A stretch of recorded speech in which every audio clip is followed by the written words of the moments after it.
Si la notion de patrimoine est au cœur des préoccupations au collège de Arwa, il n'est pas rare de voir ici plusieurs activités culturelles se monter autour de différents thèmes spécifiques à la culture polynésienne et dans lesquels les élèves de la section patrimoine CAP-PMH sont totalement immergés. Disons qu'au collège de Faroua, on a donc des classes patrimoine, donc c'est quand même unique en Polynésie. Et ces classes patrimoine ont été rapidement associées au classement du Marutapotea, au label de l'UNESCO. Et dans ce projet, beaucoup d'actions sont menées au sein de l'établissement. Disons que pour eux, c'est un fil conducteur. Ils savent où est-ce qu'ils vont aller, donc ce qu'ils ont à apprendre et la finalité du projet. Ça donne du sens aux apprentissages.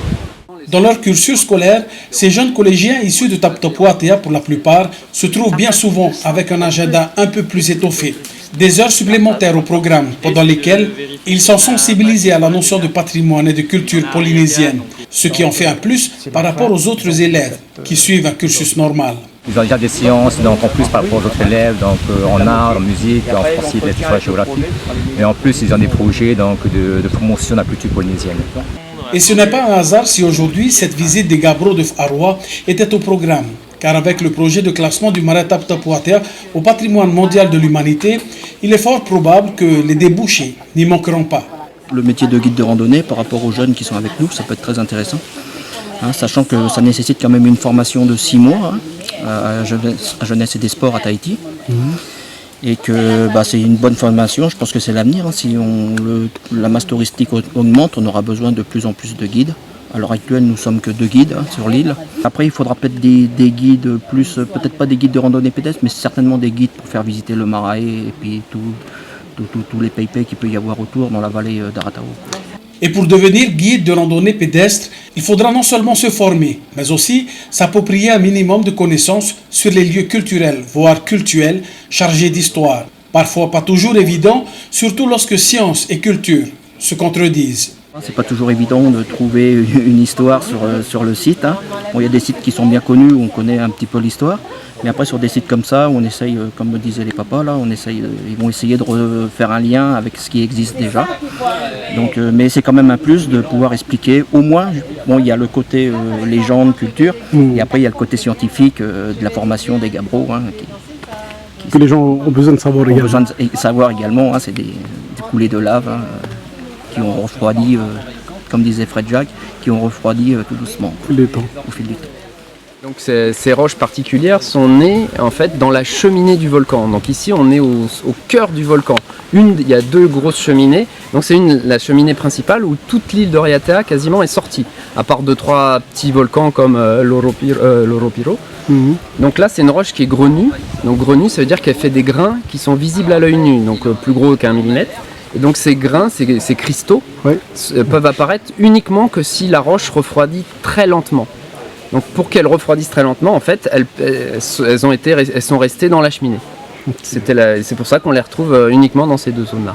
Donc par contre, c'est une roche qui a été façonnée. On a l'impression que c'est l'homme qui les a faites, mais c'est la nature en fait qui a fait ces roches. Alors peut-être comme les anciens disaient, effectivement, il y a dû avoir énormément de légendes, de choses sur ces roches particulières. Et il est possible qu'ils les aient orientées. Par rapport aux traditions, aux cérémoniels, ces roches inspirent effectivement beaucoup de choses. À entendre ce qu'il raconte, nous sommes au cœur même du cratère du volcan. Je dis que non, moi je n'y crois pas. Parce que le volcan, c'est la montagne de l'autre côté. C'est la montagne que l'on surnomme Temehane Ura.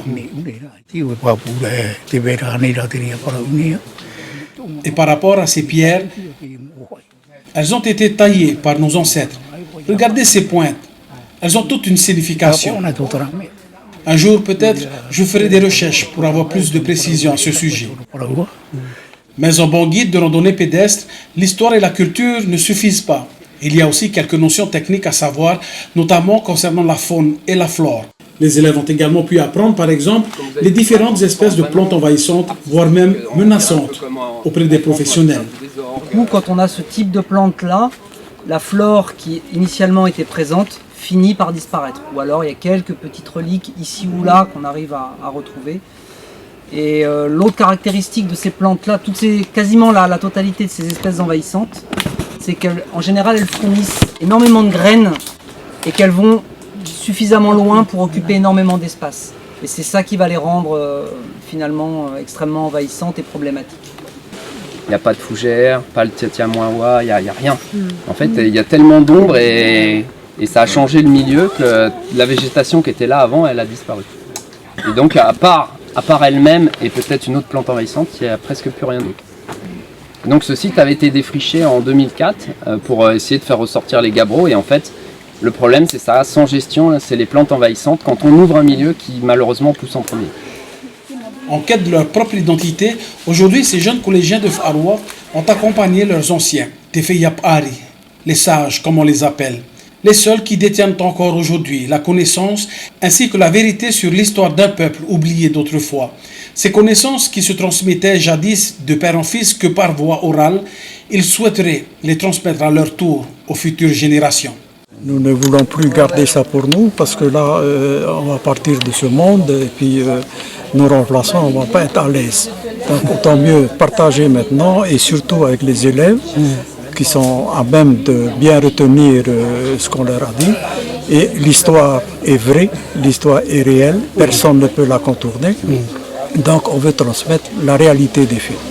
La visite de ce site culturel aura non seulement été enrichissante sur un point de vue apprentissage, ce fut également une occasion pour ces élèves de découvrir et d'évaluer la qualité naturelle et culturelle de ce site, qui témoigne encore l'existence d'un peuple qui résidait jadis en ces lieux. Nous avons visité en premier temps des reproductions sous forme de bénitiers et maintenant nous sommes côté bas de la route sur cette place qu'on disait que la reine se reposait dessus pour pouvoir se peigner les cheveux. Donc ça reste encore des vestiges de notre commune de Tapu-Tapuaté et surtout une des fiertés des enfants de Faroua. Il faut toujours garder la culture, il faut aussi apprendre. C'est pour les jeunes d'aujourd'hui parce qu'il y a beaucoup qui oublient. Je crois que c'est à cause plutôt des téléphones, des nouveaux trucs.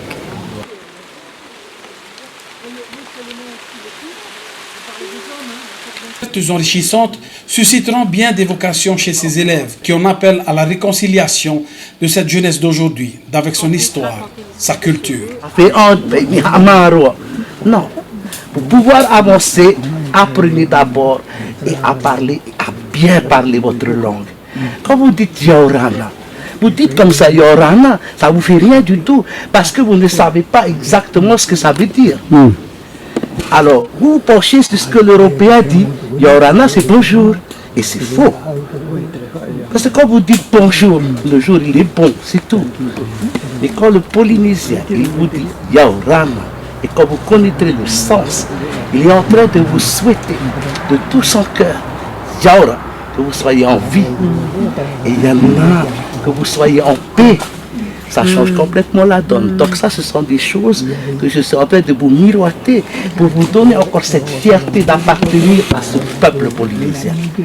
Soyez fiers les enfants.